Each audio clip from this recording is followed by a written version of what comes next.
First at 6, a woman once at the center of one of the nation's most infamous murder trials, stepping into the social media spotlight. Casey Anthony, a local resident, has launched a TikTok account calling herself a legal advocate and offering advice to other people. Good evening. Thank you for joining us here at 6 o'clock. I'm Todd McDermott. And I'm Tiffany Kenny. Investigative reporter Terry Parker covered Anthony's trial 15 years ago, and she joins us now with what Anthony is saying and not saying. Terry. That's right. Casey Anthony, once known as the most hated woman in America, is sitting in her car, as many TikTokers do, giving advice to people who may need a legal advocate. Anthony doesn't say how she is qualified to give this advice, except to say that she's been in the legal field now since 2011, when she was surprisingly acquitted of murdering her 2-year-old toddler, Kaylee.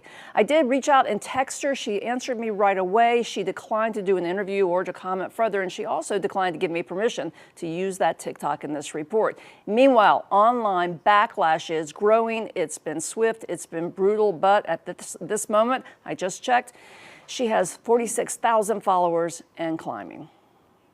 Get out of the way. Get out of the way. Casey Anthony, who was acquitted in 2011 of killing her 2-year-old daughter Kaylee in Orlando, is now calling herself a legal advocate and researcher. Her first TikTok post states, "I feel that it's necessary, if I'm going to continue to operate appropriately as a legal advocate, that I start to advocate for myself and also advocate for my daughter." Anthony states that she has been in the legal field since 2011. That's when her trial ended and she moved to West Palm Beach. She's since moved out of state. Many people consider her acquittal a huge miscarriage of justice, and she has mostly stayed out of sight since then.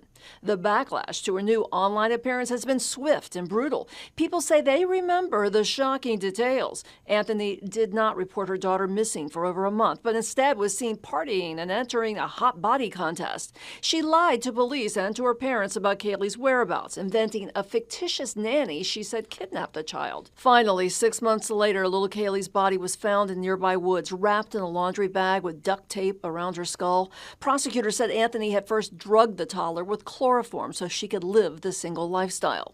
Anthony, however, insisted her father had something to do with the child's death and disposed of the body. She also accused him of sexually abusing her and Kaylee, which he has always denied. In her TikTok, she says her post will not be about her parents, but at some point she will respond to things they have said and done. Anthony is also launching a Substack newsletter saying she'll provide legal resources and support for those facing legal challenges, particularly in the LGBTQ and women's rights communities. And it's unclear how Casey Anthony plans to advocate for her dead daughter. I asked her when her next TikTok would post, and she declined to answer that as well. She did post on Substack, though, that the presumption of innocence is a sacred right afforded to all individuals arrested in this country. So far, as I said, she's got over 46,000 followers since launching her first post on Saturday, but she's got the comments turned off, which hasn't stopped others from blasting her in their own. Terry Parker, WPBF 25 News.